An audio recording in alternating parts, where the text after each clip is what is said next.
Hello friends, இன்றைக்கி நம்ம Suri next ஹீரோவாக நடிச்சிருக்கிற கொட்டுக்காளி மூவியோடைய ட்ரெய்லர் ரியாக்ஷன் தான் பார்க்க போகிறோம். ஃபர்ஸ்ட் இந்த கொட்டுக்காளி மூவியை பற்றி சொல்லணும்னா ரெண்டு பேர் தான் லீட். மற்றவங்க எல்லாருமே புதுமுகமாக தான் தெரியப்படுறாங்க உங்களுக்கு. அது யாராருன்னு கேட்டிங்கன்னா, ஒன்று சூரி, இன்னொன்று அனாபின். அனாபின் வந்து ஒரு மலையாள ஆக்ட்ரஸ். இப்போ தான் வந்து அவங்க தமிழில் டெபியூ பண்ணுறாங்க. தென் டேரக்டர் பற்றி சொல்லணும்னா, நம்ம பிஎஸ் வினோத்ராஜ், நம்ம கூழாங்கல் மூவியோடைய டேரக்டர் இருக்கார்ல, அவருடைய செகண்ட் மூவி தான். கூழாங்கல்லே எவ்வளோ பெரிய இம்பேக்டை வந்து தமிழ் சினிமாவில் க்ரியேட் பண்ணிச்சுன்னு சொல்லிட்டு நான் சொல்லி தான் உங்களுக்கு தெரியணும்னு அவசியம் இல்லை. அண்ட் இந்த மூவி இன்னும் வேறு லெவலுக்கு போக போகுது. ஃபஸ்ட்டு ட்ரைலரை பார்ப்போம், அதுக்கப்புறம் நம்ம அதை பற்றி பார்ப்போம்.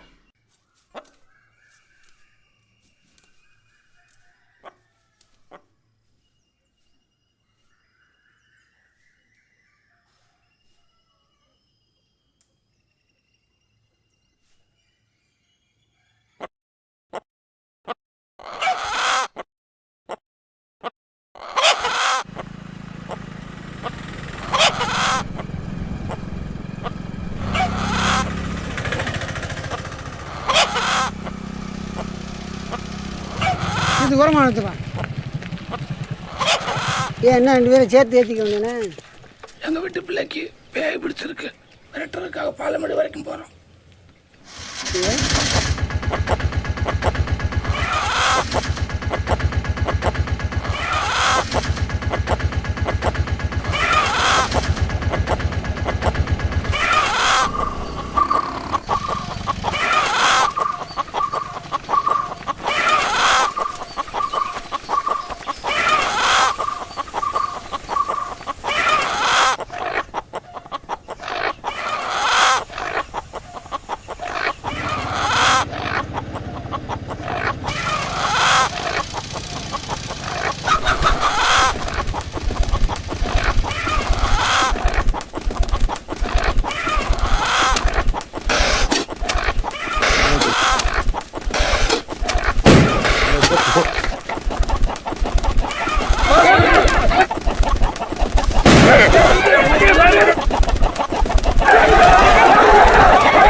ஐ திங்க் சூரி வந்து தமிழ் சினிமாவும் தாண்டி வேறு ஒரு கட்டத்துக்கு போயிட்டுருக்காரோ அப்படின்ற மாதிரி ஒரு தோணுது.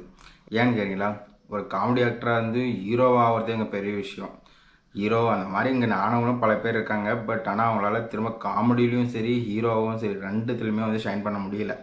அப்படி இருக்கிற சுச்சுவேஷனில் காமெடி ஆக்டராக இருந்து இன்றைக்கி ஹீரோ ஆகி ஹீரோவிலையும் கமர்ஷியல் ஆக்ஷன் சொல்லிட்டு எல்லாத்துலேயும் வந்து கான்ட்ரிபியூட் பண்ணிகிட்ருக்க சூரி இந்த மூவியில் வந்து ஒரு வேறு லெவலில் acting and story wise direction எல்லாமே நல்லா இருக்கிறதா தான் இது வரைக்கும் பார்த்த டைரக்டர்ஸ் எல்லாருமே வந்து பாராட்டி தள்ளிட்டு இருக்காங்க. ஆல்ரெடி 3 இன்டர்நேஷ்னல் அவார்டையும் இந்த மூவி வந்து வின் பண்ணியிருக்கு. இந்த movie coming August 23 theatre release ஆகுது. நம்ம எல்லாருமே கூழாங்கல்லை மிஸ் பண்ணிட்டோம், பட் கொட்டுக்காளியை மிஸ் பண்ண மாட்டோம் அப்படின்னு சொல்லிட்டு நினைக்கிறேன். தென் இன்னொரு விஷயம் வந்து ஒரு நல்ல விஷயமாக சொல்லணும்னு வச்சுக்கோங்களேன். தமிழ் சினிமாவில் எந்த மாதிரியான மூவிஸை வந்து நம்ம எந்த லெவலுக்கு என்கரேஜ் பண்ணுறோமோ அந்த லெவலுக்கு தான் இந்த மாதிரியான டேரக்டர்ஸும் மறுபடியும் இந்த மாதிரி ஒரு படம் எடுக்கலாம் அப்படின்னு சொல்லிட்டு பிரேவாக உள்ள வருவாங்க. அது வந்து நம்ம கையில் தான் இருக்குது. எத்தனை பேர் இந்த மூவி வந்து சக்ஸஸ்ஃபுல் மூவியாக மாற்ற போகிறோம் அப்படின்றது வந்து தெரியல. மேக்ஸிமம் க்ரியேட்டர்ஸாக இருக்க எல்லாருக்குமே இந்த மூவி வந்து ஃபேவரட் லிஸ்ட்டில் ஆட் ஆகுன்றதுல எந்த ஒரு டவுட்டுமே கிடையாது. தென் இந்த மூவியில் நீங்கள் ட்ரைலர் பார்க்கும்போது ஒரு விஷயத்தை நோட் பண்ணியிருந்துருக்கலாம்.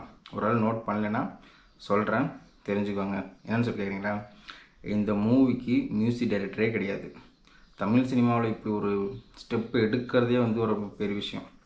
ஏன்னா தமிழ் சினிமா இன்றைக்கி பாதி படம் வந்து ஓடுறதே வெறும் சாங்ஸுக்காக மட்டும்தான்.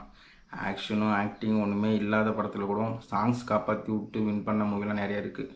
பட் ஒரு தைரியமாக ஒரு பேக்ரவுண்ட் ஸ்கோர் கூட மியூசிக்கே இல்லாமல் எடுத்துகிட்டு போயிருக்காங்க. பார்க்கணும், நானும் ரொம்ப எக்ஸைட்டடாக இருக்கேன். கம்மிங் 23 இந்த மூவி தேட்டர் ரிலீஸ் ஆகுது. மறக்காமல் எல்லோரும் தேட்டரில் போய் இந்த படத்தை பாருங்கள். தேங்க்யூ ஃபார் வாட்சிங் அண்ட் மறக்காமல் சேனலை சப்ஸ்கிரைப் பண்ணி ஹெல்ப் பண்ணுங்கள்.